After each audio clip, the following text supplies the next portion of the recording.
Okay. Ayan. Paano daw mag-control ng ahas sa farm? Ako, ito po, ang, ewan ko lang po ha, subukan nyo lang po. Ano po ba ang tanim nyo sa inyong mga farm? Okay. Po ang kailangan po malinis yung farm nyo. Unang-una po malinis.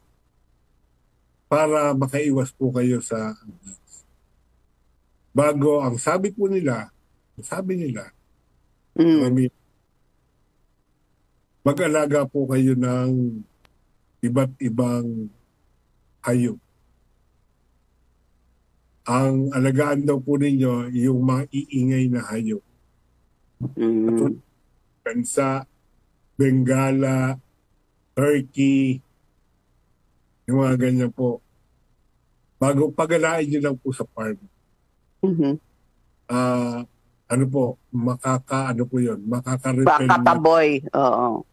makaka-repel na po yun ng ahas. Kasi ano po ayaw po ng ahas na ano sila, na bubulabog. Mm. Kung mga ano po, may ingay sa paligid niya, aalis na lang po siya. O kaya po gawin yung istambayan yung inyong area, yung istambayan ng mga marites. May ingay na rin po yan. Maingay din yan. Nakakatakwil yung Kaya itaboy ng mga marites yung ano na yan, ahas. So, ayan. Um, Oo nga, no? Ba't may mga lugar na puntahin ng ahas, no? hindi kasi pag Oh.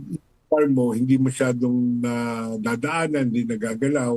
Mm. Doon Ano, pupunta kasi tahimik. Mm. Kala nila safe sila doon.